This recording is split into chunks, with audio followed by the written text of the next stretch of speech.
আমার নবীর সাহাবী একজন, নবীজি যখন যুদ্ধের ময়দানে যুদ্ধের জন্য প্রস্তুতি নিল, যুদ্ধের জন্য প্রস্তুতি নিতেছিল, জিবরাইল আয়া সংবাদ দিছে, হুজুর আপনার একজন সাহাবী ইন্তেকাল করছে। কোথায়? কয় মদিনায়। আমি কই? বলে যুদ্ধের ময়দান।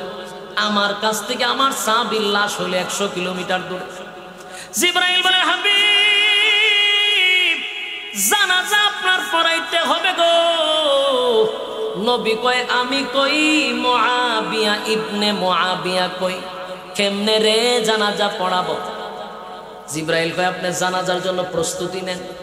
নবীজি জানাজার জন্য প্রস্তুতি নিল। যেই মাত্র জানাজার জন্য প্রস্তুতি নিল, নবী তাকায়া দেখে সামনে মুআবিয়া ইবনে মুআবিয়ার লাশ দেখা যায়। সুবহানাল্লাহ। নবীজি জানাজা শুরু করলো। জানাজার নামাজ যখন পড়ানো শেষ করে দিল, পয়গম্বর তাকায়া দেখে আকাশটা মেঘাচ্ছন্ন হয়ে গেছে, অন্ধকার হয়ে গেছে। পয়গম্বর জিজ্ঞাসা, জিবরাইল জানাজার আগেও দেখলাম আকাশটা মেঘাচ্ছন্ন ছিল না, প্রচন্ড রৌদ্র ছিল, ঘটনা কি? আকাশটা হঠাৎ করে মেঘাচ্ছন্ন হয়ে গেল। মদিনা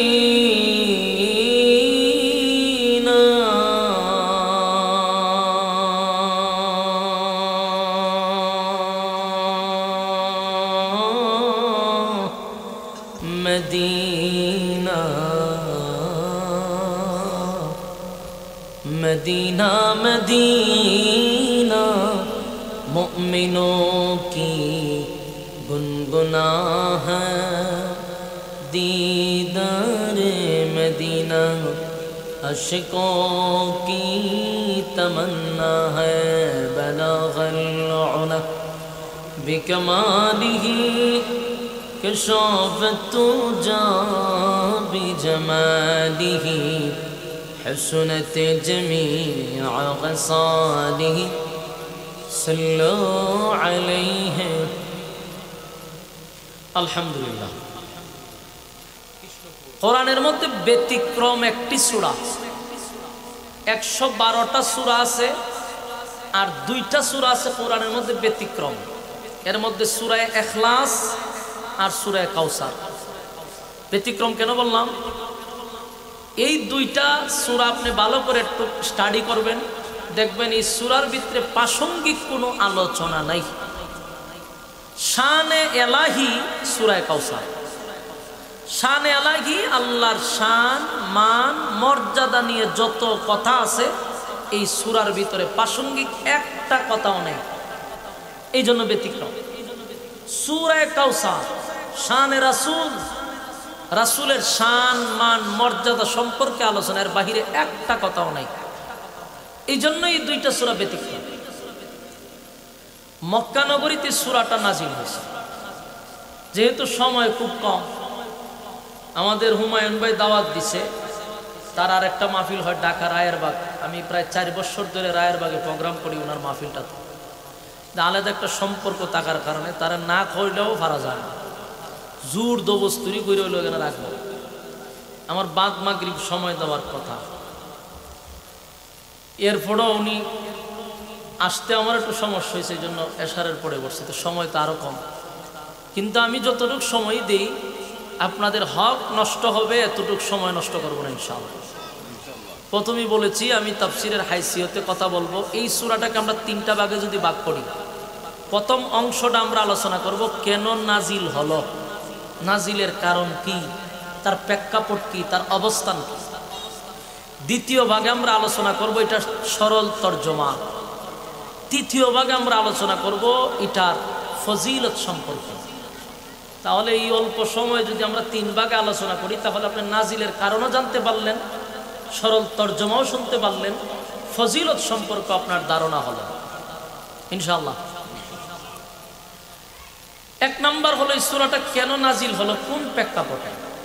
প্রেক্ষাপট হলো রাসূল সাল্লাল্লাহু আলাইহি ওয়াসাল্লাম যখন মক্কাতে পদার্পণ করলেন, এর 40 বছর পরে যখন সমাজের মধ্যে কালেমার দাওয়াত দিতে লাগলো, এই মুহূর্তটা ছিল বর্বরের যুগ।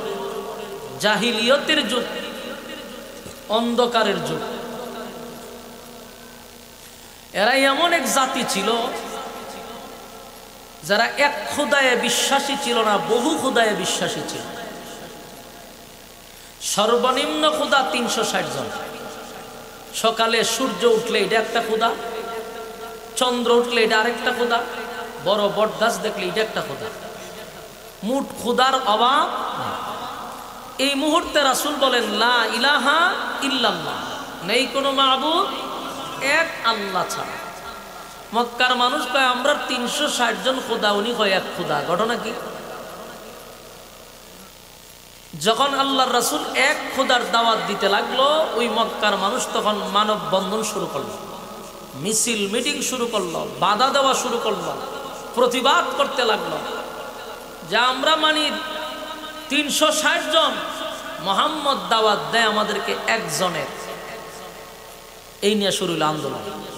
আন্দোলনের এক পর্যায়ে কোনোভাবেই রাসূলকে থামাইতে পারে না। আরেকটু কমা। কোনোভাবেই যখন রাসূলকে থামাইতে পারে না, তখন তারা শীর্ষস্থানীয় যে কিছু নেতা ছিল, যেমন আবু জাহেল মার্কা, আবু লাহাব, উতবা, উতাইবা, যত ধরনের ছিল, সবগুলা এক জায়গায় বসে বৈশাখ আমরা মুহাম্মদের কাছে যাব, জিজ্ঞাসা করব কেন সে এক আল্লাহর দাওয়াত দেয়। তারা গেল রাসূলের কাছে। যাওয়ার পরে তারা রাসূলকে জিজ্ঞাসা করলো যে আমরা তো ক্ষুধার অভাব নাই, এত ক্ষুধা থাকতে আপনি একজনের দাওয়াত দিয়ে কি করবেন? ক্ষুধা তো আমরা বেশি আছে, আপনি একজনের দাওয়াত দেন কেন? বরং আপনি আমাদের দলে চলে আসেন, আমাদের দলে ক্ষুধা বেশি, আপনার দলে ক্ষুধা নাই, সুতরাং আমাদের পাওয়ার বেশি, আপনার পাওয়ার নাই। চিন্তা করেন মাথাত কি পরিমাণ গোবর আছে। রাসূল কয় কোন বক্তব্য দিতে আছেন হেডা কর। তুমি যে এক আল্লাহর দাওয়াত দেও, এক খোদার দাওয়াত দিয়া মাঠে ময়দানে আমাদের বংশের মধ্যে ফাটল সৃষ্টি করতেছো, গুত্রে গুত্রে তুমি মাইল লাগাইতেছো, সারা জীবন মাইনেছি এক ধর্ম, তুমি দাওয়াত দাও আরেক ধর্ম, আবার খোদাও তোমার একজন, এও বেশি না। এখন আমরা আসছি তোমার সাথে একটা পরামর্শ করার জন্য। কি পরামর্শ? যে তোমার খোদা যে তোমার একজন, এই খোদার ব্যাপারে আমরা কিছু জানতে চাই। মূলত তোমার খোদা কয়জন? কয়েকজন। কয়েক সাথী সঙ্গী কয়জন? আরো কিছু দল বল আছে। তোমার খোদার সাথী সঙ্গী কতজন আমরা জানতে চাই। তোমার খোদায় কি করে, কি খায়, কি পরে জানতে চাই। তোমার খোদায় বিয়ে শাদী করছে, বাচ্চা কাচ্চা আছে, চিন্তা করে কি প্রশ্ন করে রাসূল। খোদায় বিয়ে শাদী করছিনি, বাচ্চা কাচ্চা আসেনি, তো কিতা করে, করেটা কি? তোমার খোদার পাওয়ার কি পরিমাণ? এই ধরনের যত বিতর্কিত, যত অযৌক্তিক প্রশ্ন রাসূলের কাছে করা শুরু করছে। তবে আল্লাহ রাসূলের সিস্টেম হলো উনি যা বলতেন ব্যক্তিগত না আল্লাহর পক্ষ থেকে? আল্লাহর পক্ষ থেকে বলতেন। তা আল্লাহ ভাই সাবধান, আপনি বলেন না, আপনি বললেন না আমি বলবো। তারা আপনারা প্রশ্ন করে আমার সাথী সঙ্গী কয়জন, তারা আপনারা প্রশ্ন করে আমি বিয়ে শাদী করছি, আমার নিয়ে বাচ্চা কাচ্চা আছে। কারণ এরার যে ক্ষুদা, এই ক্ষুদা তো নিজের হাতে বানাইতো, আর প্রত্যেক ক্ষুদার পিছন দিয়ে একটা করে লাঠি আছে। কথা ঠিক নেই, লাঠি ছাড়া ক্ষুদায় খারো না। এমন ক্ষুদা 360টা বন্দি করে দিচ্ছে খানায় খাবার ভিতরে। আবার ক্ষুদা গুলাও উলঙ্গ, উলঙ্গ ক্ষুদা বন্ধায় চিন্তা করে ক্ষুদায় যেহেতু ল্যাংটা, তার আমি খাবার করে কি তারতাম, ক্ষুদা বলতো ল্যাংটা ওই তো আপ করতো। বাজ্ঞা নাউজুবিল্লাহ কইবেন, বলুন ক্ষুদা উলঙ্গ, বন্দায় আবার তোয়াপ করতো উলঙ্গ হইয়া। এটা কি পরিমাণ মাথা পড়ছে। এই জায়গাতে আর রাসূলকে প্রশ্ন করে যে আপনার ক্ষুদা কয়জন, সাথী সঙ্গী আসেনি, তে খায় নিতে, ঘুমায় নি, বিয়া শাদী করছিনি, বাচ্চা কাচ্চা আসেনি, তে কিতা করে? এই হলো প্রশ্ন। তাদের এই মূর্খ জবাবের দেওয়ার জন্য, তাদের এই অযৌক্তিক প্রশ্নের উত্তরে, এই প্রেক্ষাপটকে কেন্দ্র করে, এই অবস্থার পরিপ্রেক্ষিতে আল্লাহ তখন সূরা ইখলাস নাজিল করে।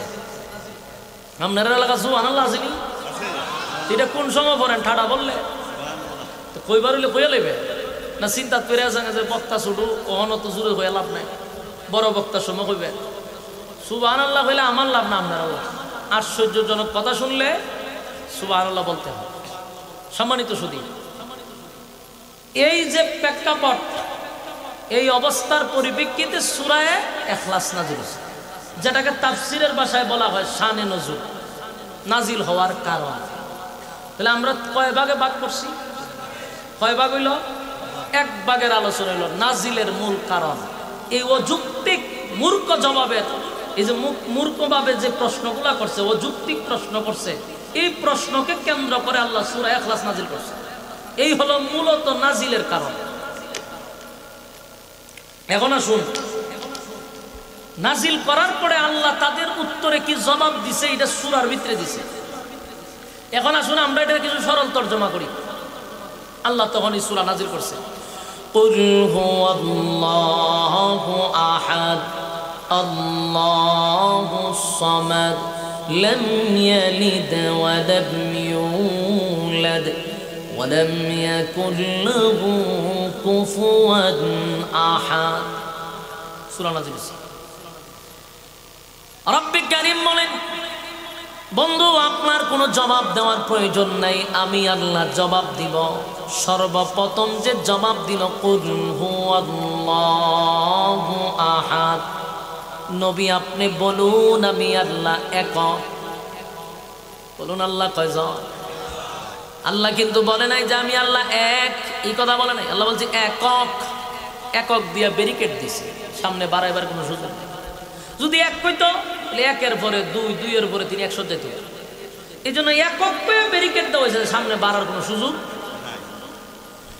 কুল হুয়াল্লাহু আহাদ, নবী আপনি বলুন আমি আল্লাহ একক, অদ্বিতীয়, আমার কোনো সাথী সঙ্গী নাই, আমার কোনো ইলাহ নাই, আমার কোনো সাথীও নাই, সঙ্গীও নাই, ইলাহ নাই। আমি একক, অদ্বিতীয়। আল্লাহুস সামাদ, আমি অমুকাফিক, আমি কারো উপরে ডিপেন্ড করি না, কারো উপরে নির্ভর করি না। এই মালিক কারো উপরে নির্ভর করে। কথা দিবেন না, আপনারা আমার কথা বুঝুননি। হা না কইলে গুনইব। আপনারা দি মৌসিকের খাস করতে রয়েছে। হ্যাঁ, কুমিল্লার মানুষ, সচেতন মানুষ, সালাকের জগৎ আপনারা বাস করেন। কুমিল্লার মানুষ এত সালাক মানুষ, বাংলাদেশের কোনো জেলার মানুষ এত সালাক না। মানুষ বেচ্চা খান আপনারা। আপনারা বাপ লইছেন যে আপনার মানুষের মতো আর ময়মনসিংহের মানুষের মতো। ময়মনসিংহ গেলে এরা হইলো একবারে সরল সোজা, চুপ কইরা কম্বল দিয়ে বইতে হবে, ঠেলা দিলেও লড়ে না। কাতকুতানি যদি দেন ও 3 দিন পরে আসি দেন, সাথে সাথে আসি দেন। তা আপনারা তো এই জগতের না, এটা কুমিল্লার মানুষ, খুব চালো মানুষ। কুমিল্লা আমি থেকে গেছি তো, আমি আপনারা বালা করেছি, আর কেউ চিনুক আর না চিনুক। বলুন কুল হুয়াল্লাহু আহাদ, নবী আপনি বলুন আমি আল্লাহ একক, অদ্বিতীয়। আল্লাহুস সামাদ, আমি কারো উপরে ডিপেন্ড করি না, আমি কারো মুকাফিকি নয়, আমি কারো উপরে ডিপেন্ড করি না, আমি কারো উপরে নির্ভর করি না। আল্লাহুস সামাদ, আমি কারো উপর নির্ভর করি না।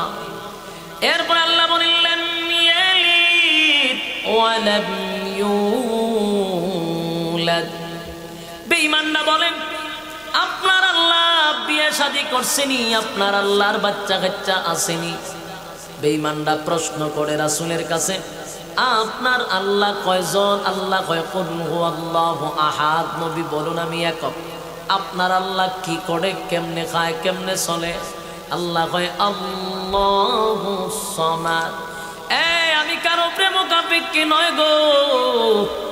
এরপরে তারা প্রশ্ন করে আপনার আল্লাহর বাচ্চা কাচ্চা আসেনি?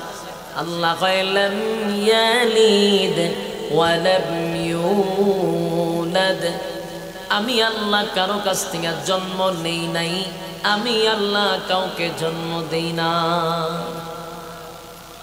বলুন আল্লাহ কি জন্ম নেয়, জন্ম দেয়? কথা হই না দি। মালিক কারো কাছ থেকে জন্ম নেয় নাই গো, মালিক কাউকে জন্ম দেয় নাই। লাম ইয়ালিদ ওয়া লাম ইউলাদ, আমি আল্লাহ কারো কাছ থেকে জন্ম নেই নাই, আমি আল্লাহ কারো কাছ থেকে জন্ম দেই নাই, কাউকে জন্ম দিও নাই। ওয়ালাম ইয়াকুল লাহু কুফুয়ান আহাদ, আমার সমতুল্য আর কেউ নাই। বলুন আল্লাহর সমতুল্য কেউ আছে?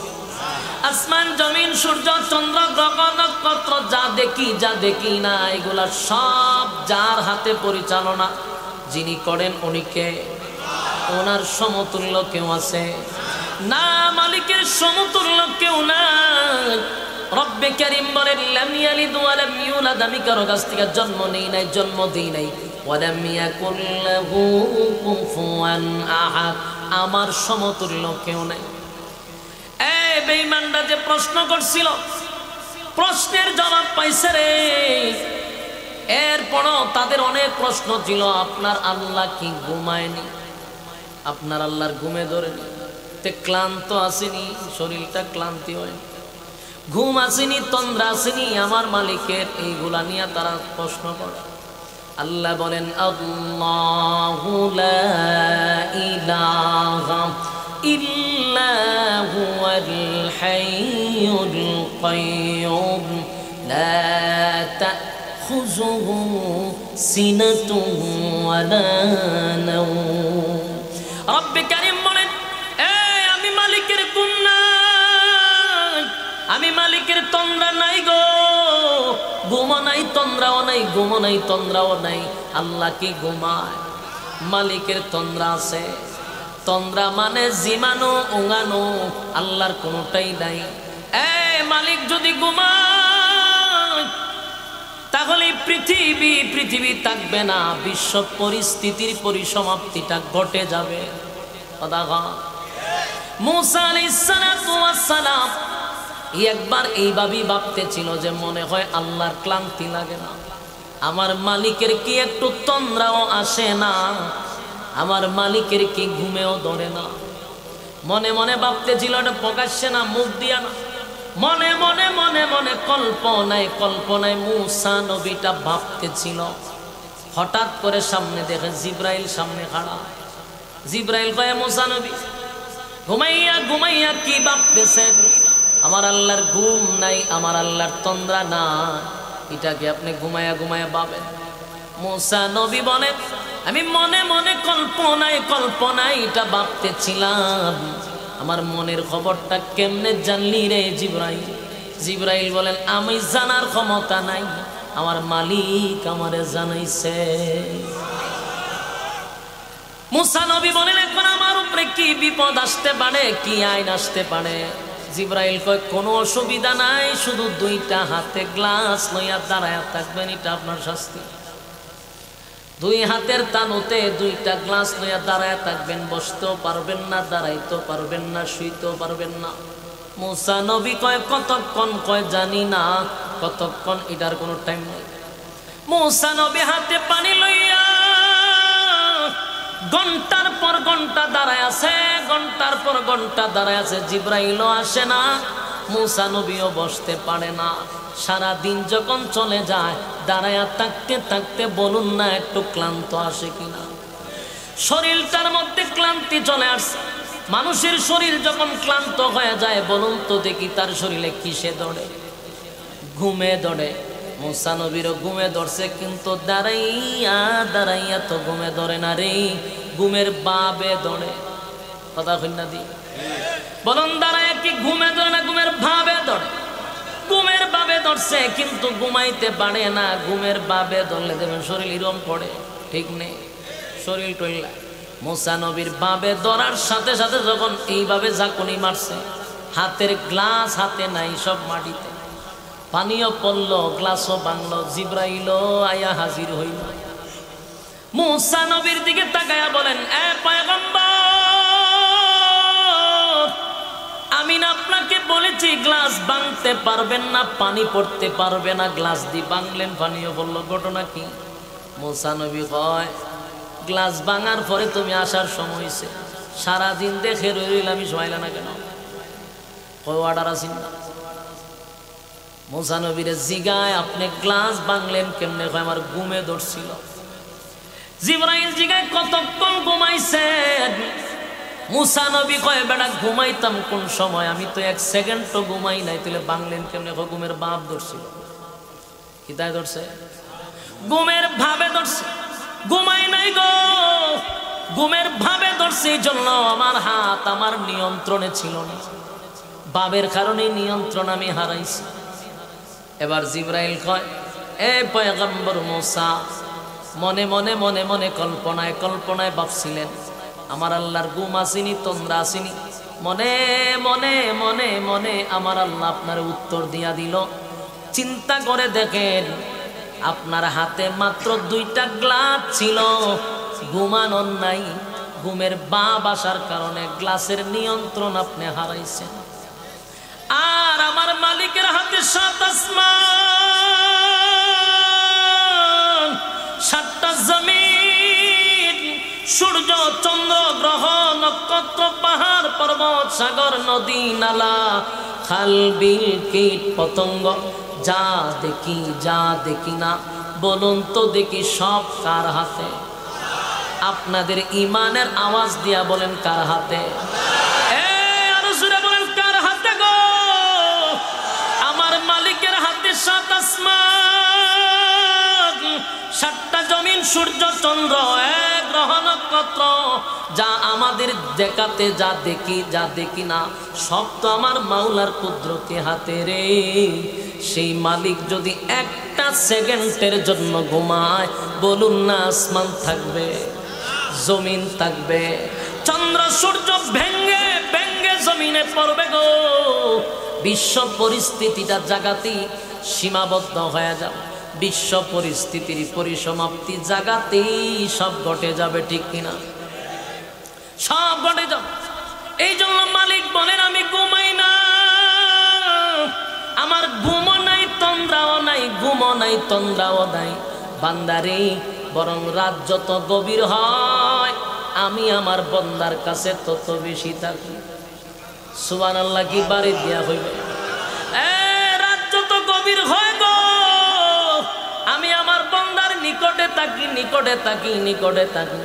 বন্দায় কোন সময় আল্লাহ বলে ডাক দিবে, সেই অপেক্ষায় আমি মালিক তাকায়া থাকি। বান্দারে, দুনিয়ার কোনো মানুষ ব্যবসাওয়ালা 12টার পরে দোকান বন্ধ করে দেয়, চাকরিওয়ালা চাকরি বন্ধ করে দেয়। যে যে সেক্টরে থাকে সব সেক্টর রাতের 12টার ভিতরে বন্ধ হয়ে যায়। আল্লাহ বলেন দুনিয়ার সব বন্ধ হয়ে গেলেও আমি আল্লাহর দরজা 24টা ঘন্টার 1টা সেকেন্ডের জন্য বন্ধ নাই। আমি ঘুমাই না, আমি আল্লাহর ঘুম নাই তন্দ্রা নাই। এই জন্য আল্লাহ বলেন লা তাখুযুহু সিনাতুন ওয়ালা নাওম। আমি আল্লাহর ঘুম নাই তন্দ্রা নাই, ঘুম নাই তন্দ্রা নাই। বেঈমানের বাচ্চাগুলি নবীর কাছে প্রশ্ন করল, গো পয়গম্বর, ও আব্দুল্লাহর পুত্র মুহাম্মদ, তোমার আল্লাহ কতজন? স্পষ্ট মালিক ঘোষণা দেয়, কুল হুয়াল্লাহু আহাদ। নবী আপনি বলুন আমি আল্লাহ একক, আল্লাহুস সামাদ, আমি অমুকাফিক্কি, লাম ইয়ালিদ ওয়া লাম ইউলাদ। আমি আল্লাহ কারো কাছ থেকে জন্ম নেই নাই, আমি আল্লাহ কাউকে জন্ম দেই নাই। আল্লাহ বলেন ওয়ালাম ইয়াকুল লাহু কুফুয়ান আহাদ, আমার সমতুল্য কেউ নাই। আমার যুবক ভাইয়েরা, কথাগুলি দিলের কান লাগায় যদি শুনেন, মনোযোগ সহকারে শুনেন। সূরা ইখলাস সাধারণ কোনো সূরা না। এই সূরার মধ্যে আল্লাহর সম্মান মর্যাদা আল্লাহ তুলে ধরেছেন। প্রাসঙ্গিক কোনো আলোচনা এই সূরার ভিতরে নাই। এই সূরা দিয়ে আল্লাহ আল্লাহর পরিচয় তুলে ধরছেন, শানে এলাহির পরিচয় তুলে ধরেছেন। আমার যুবক ভাইয়েরা, রব্বে কারীমের সূরা নাজিল করিয়া বেঈমানদের কথাগুলি স্পষ্ট জানায়া দিল। শুধু স্পষ্ট 1400 বছর আগে জানাইছে এমনটা নয়, কিয়ামত পর্যন্ত আমার মালিকের অবস্থান মালিক পরিষ্কার করছে, ঠিক কিনা? জোরে বলেন আল্লাহু আকবার। এই সূরা হলো শানে এলাহি, আল্লাহর সম্মান মর্যাদা। এই সূরার নাজিল হওয়ার কারণটা শোনাইলাম, সূরার ভিতরে তরজমাটাও আপনাদেরকে শোনায়া দিলাম। এখন আসুন এই সূরার ফজিলত বলে আমার আলোচনা শেষ করে দেই। এই সূরার ফজিলতের সম্পর্কে বলা হয় তাদিলু সূরাতুল ইখলাস সুলুসুল কুরআন। এই সূরা হলো কোরআনের 3 ভাগের 1 ভাগ। আসিনি এলাকা সুবহানাল্লাহ।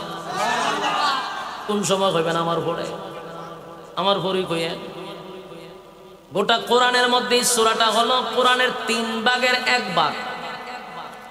একবার যদি কেউ পড়ে গো 10 পারার সওয়াব তার আমলনামার মধ্যে আল্লাহ লিখে দেয়। 2 বার পড়লে 20 পারার আমল লিখে দেয়।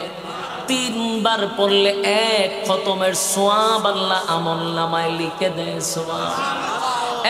আপনারা কি সেই সওয়াবের দরকার আছে? তাহলে পড়ুন কুল হুয়াল্লাহু আহাদ আল্লাহুস সামাদ লাম ইয়ালিদ ওয়া লাম ইউলাদ ওয়া লাম ইয়াকুল লাহু কুফুয়ান আহাদ। এই মুহূর্তে প্রত্যেকের আমলনামায় 10 পারার নেকি লেখা হয়েছে। সুবহানাল্লাহ। আবার পড়ুন কুল হুয়াল্লাহু আহাদ আল্লাহুস সামাদ লাম ইয়ালিদ ওয়া লাম ইউলাদ ওয়া লাম ইয়াকুল লাহু কুফুয়ান আহাদ। 20 পারার সওয়াব দেওয়া হয়েছে। আবার পড়ুন কুল হুয়াল্লাহু আহাদ আল্লাহুস সামাদ লাম ইয়ালিদ ওয়া লাম ইউলাদ ওয়া লাম ইয়াকুল লাহু কুফুয়ান আহাদ। আল্লাহর কসম, এই মুহূর্তে আমার সঙ্গে যারা 3 বার পড়লেন প্রত্যেকের আমলনামার মধ্যে 1 খতমের সওয়াব আল্লাহ লিখে দিয়েছে। জোরে কোন সুবহানাল্লাহ।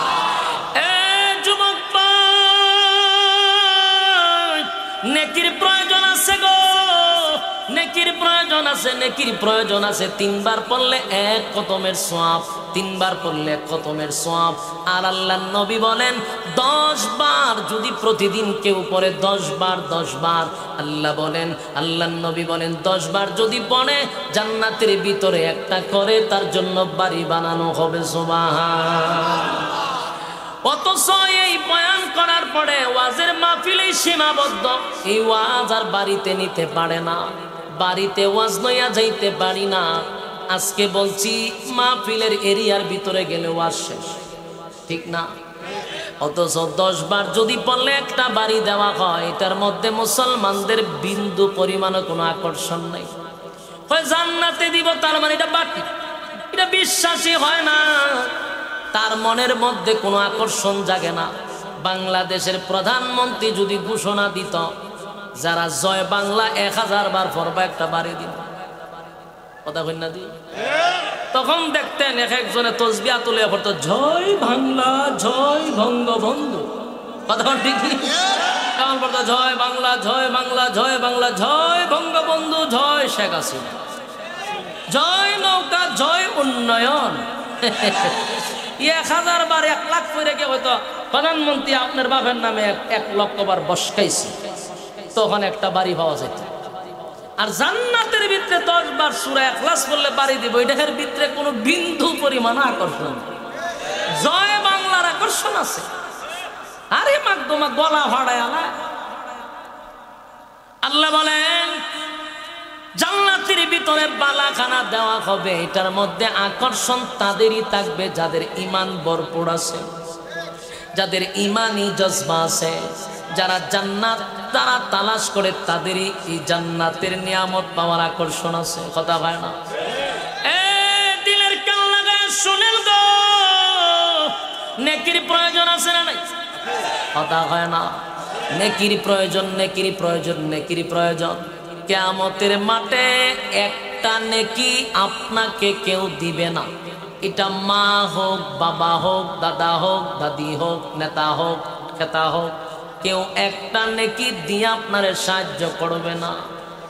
এই কথাটা আমার না, আল্লাহ কোরআনে বলেন ইয়াউমা ইয়াফিরুল মারউ মিন আখিহি ওয়া উম্মিহি ওয়া আবি ওয়া সাহিবাতিহি ওয়া বানি।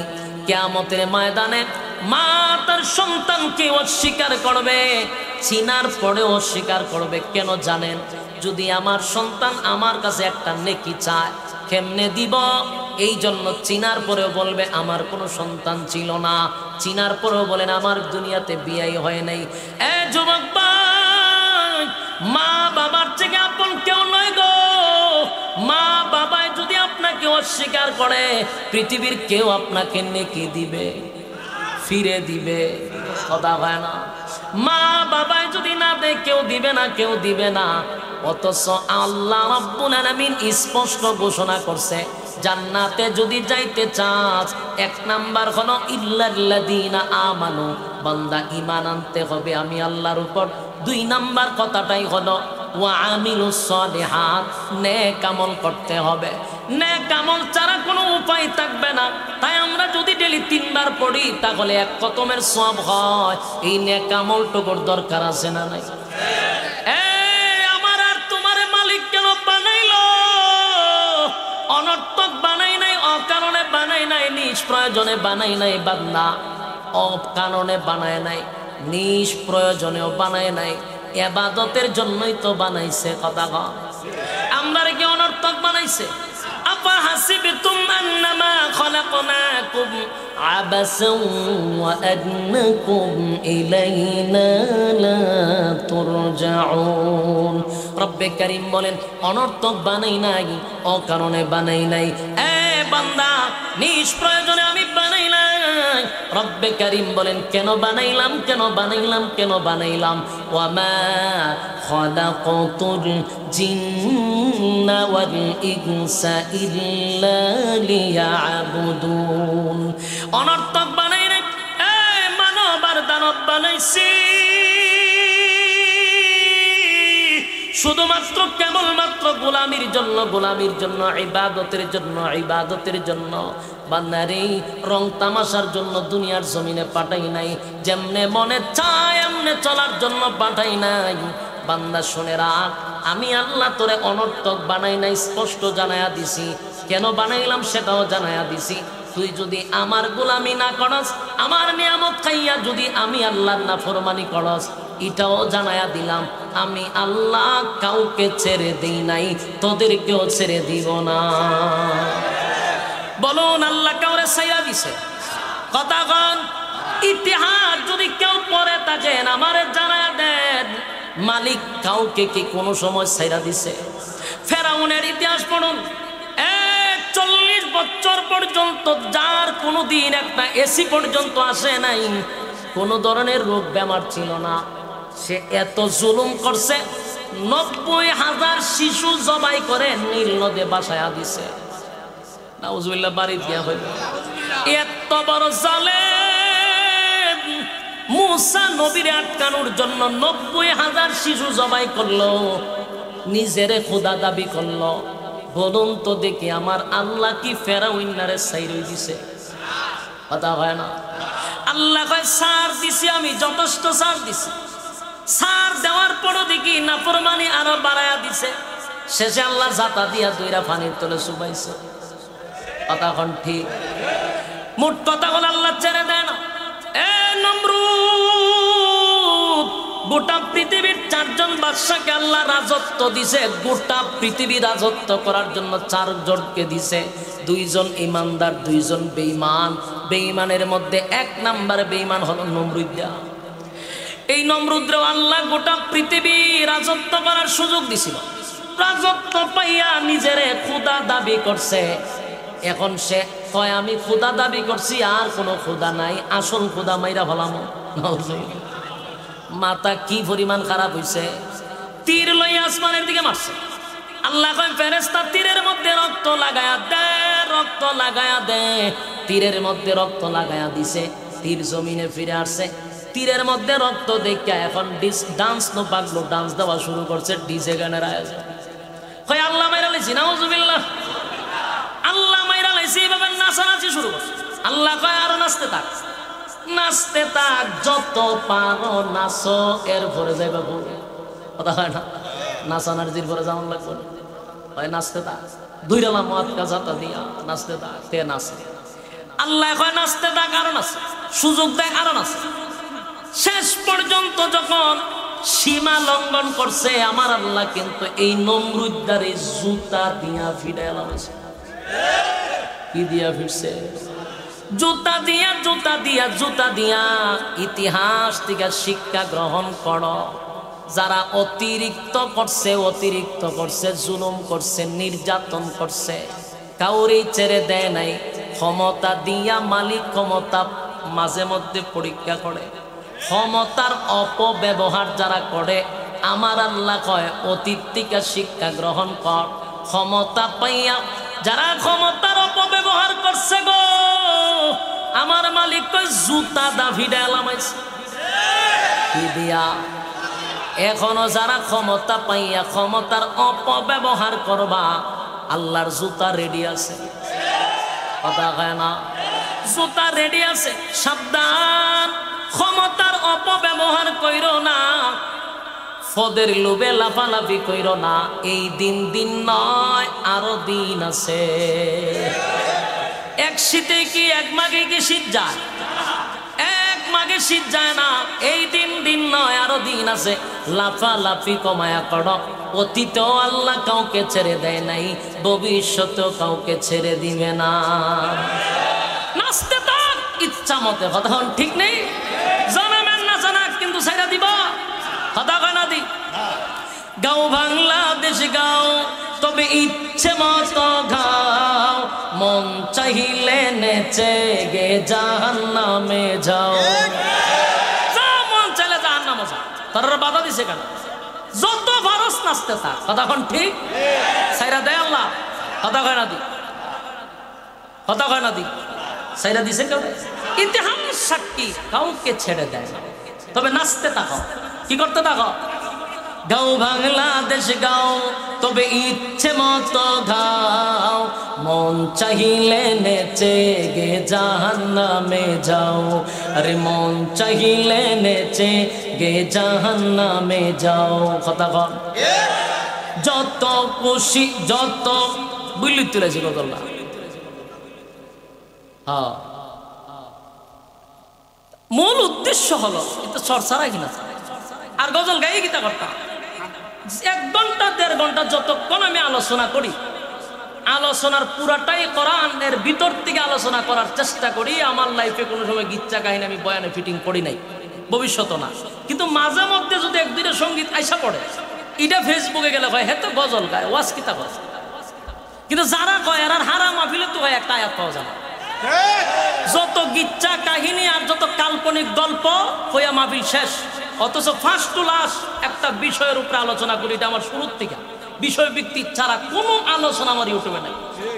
কিন্তু 1-2টা সঙ্গীত, কোরআন তেলাওয়াত অথবা পাবলিকের আবদার রক্ষার্থে কোনো কিছু শুনাইলে এটা ইউটিউবে গেলে ভাই হ্যাঁ তো ওয়াজ করে না, খালি গজল গায়। অথচ যে কইছে সারা মাহফিল একটা আয়াত নাই। অথচ আমি যতটা বয়ান করি, প্রত্যেকটা বয়ান আমার বিষয় ভিত্তিক আমি ফিটিং করার চেষ্টা করি। কাল্পনিক গিচ্ছা কাহিনী কোনো সময় প্রশ্রয়ও দেই না। এই সমালোচনার কারণে অনেকগুলো বাদ দিয়া দিছি, তো এর লেগে আর নাই। এবার মূল কথা হইল, সময়ও শেষ, আমার সময় শেষ। মূল কথা হলো আল্লাহ রাব্বুল আলামিন বলেন আমি অতীতেও কাউকে ছাড় দেই নাই, ভবিষ্যতে কাউকেও। তাহলে না ফরমানি যতই করো ধরবনি আল্লাহ। এবার আসুন, রব্বে কারীম বলেন বান্দা মূল উদ্দেশ্য কেন পাঠাইলাম এই বিষয়টা ইয়াদ রাখবি। প্রত্যেকটা মানুষ আল্লাহর দরবারে দাঁড়াইতে হবে। তাহলে কি নিয়ে দাঁড়াইবেন, নেকির দরকার আছে না নাই? কথাগুলি আর 5 মিনিট মনোযোগ দিয়া শুনেন, আমি কথাটা ফিনিশিং দিয়া লেমে যাই, ভালো করে শুনে। 1 নাম্বার হলো সূরা ইখলাস যদি 3 বার পড়ি তাহলে আমাদের আমল নামায় আসতেছে 1 খতম কোরআন সওয়াব। ঠিক না? 1 খতম সওয়াব যদি হয়, আল্লাহ পাঠাইলাম তো নেকি অর্জন করার জন্য, কিন্তু নেকি নাই, শুধু গুনাহের প্রতিযোগিতা। বাস্তব না বাস্তব? সব জায়গায় গুনাহের প্রতিযোগিতা, গুনাহের প্রতিযোগিতা, কোথাও নেকি নাই। আল্লাহ বলেন বাংলা শুন, স্পষ্ট করে দিলাম, অনর্থক বানাই নাই, অকারণে বানাই নাই, নেকির জন্য বানাইছি। ইবাদত যদি না কোনো ছেড়ে দিব না, আল্লাহ ছেড়ে দিবে না, এই কথাটাও জানায়া দেয়। ওয়ালাকাদ জাওয়ানা লি জাহান্নামা কাসীরাম মিনাল জিন্নি ওয়াল ইনস, বহু মানুষ এবং জিনকে কিন্তু আল্লাহ আগুন দিয়া জ্বালাবে, পোড়াবে। কথা কয় না? মনোযোগ আছে না নাই? মনোযোগ দিয়া শোনার চেষ্টা করি। ফজিলত সম্পর্কে বলেছিলাম তাদিলু সূরাতুল ইখলাস, সুলুসুল কোরআন, 3 ভাগের 1 ভাগ সূরা ইখলাস। একবার পড়লে 10 পারা, 2 বার পড়লে 20 পারা, 3 বার পড়লে 30 পারা, এক খতমের সওয়াব। আর সূরা ইখলাস যদি 10 বার পড়েন একটা জান্নাতে বাড়ি, একটা করে 10 বার করে পড়লে জান্নাতের ভিতর আল্লাহ বাড়ি বানায়া দিবে। আল্লাহর নবী বলেন শুধু তাই নয়, সূরা ইখলাস যদি কেউ প্রতিদিন পড়তেই থাকে, দুনিয়া তো সম্মান, পরকালেও সম্মান। আল্লাহর নবীর সাহাবী একজন, নবীজি যখন যুদ্ধের ময়দানে যুদ্ধের জন্য প্রস্তুতি নিতেছিল, জিবরাইল আয়া সংবাদ দিছে, হুজুর আপনার একজন সাহাবী ইন্তেকাল করছে। কোথায়? কয় মদিনায়। আমি কই? বলে যুদ্ধের ময়দান। আমার কাছ থেকে আমার সাহাবীর লাশ হইলে 100 কিলোমিটার দূরে। জিবরাইল বলে, হাবিব জানাজা আপনার পড়াইতে হবে গো। নবী কয়, আমি কই মুআবিয়া ইবনে মুআবিয়া কই, কেমনে রে জানাজা পড়াবো? জিবরাইল কয়, আপনি জানাজার জন্য প্রস্তুতি নেন। নবীজি জানাজার জন্য প্রস্তুতি নিল। যেই মাত্র জানাজার জন্য প্রস্তুতি নিল, নবী তাকায়া দেখে সামনে মুআবিয়া ইবনে মুআবিয়ার লাশ দেখা যায়। সুবহানাল্লাহ। নবীজি জানাজা শুরু করলো। জানাজার নামাজ যখন পড়ানো শেষ করে দিল, পয়গম্বর তাকায়া দেখে আকাশটা মেঘাচ্ছন্ন হয়ে গেছে, অন্ধকার হয়ে গেছে। পয়গম্বর জিজ্ঞাসা, জিবরাইল জানাজার আগেও দেখলাম আকাশটা মেঘাচ্ছন্ন ছিল না, প্রচন্ড রুদ্র ছিল, ঘটনা কি? আকাশটা হঠাৎ করে মেঘাচ্ছন্ন হয়ে গেল। জিবরাইল কয়, নবী গো, আকাশ তো মেঘাচ্ছন্ন হয় নাই, আপনার এই মুআবিয়া ইবনে মুআবিয়ার জানাজা এই পরিমাণ ফেরেশতা আছে, ফেরেশতাদের কারণে সূর্যের আলো ভালো করে দেখা যায় না। সুবহানাল্লাহ। তাহলে আল্লাহর নবী জিগায়, কি এমন আমলের দ্বারায় আমার সাহাবীর এত সম্মান আর মর্যাদা? কি এমন আমল করছে? খবর নিয়ে জানা যায়, এই মুআবিয়া ইবনে মুআবিয়া প্রতিদিন সূরা ইখলাসের আমল করত। জোরে কোন সুবহানাল্লাহ।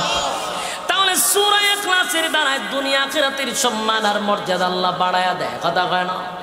প্রতিদিন কয়বার? কমপক্ষে উপরে 10 বার, যদি পারি 100 বার করবো তো ইনশাআল্লাহ।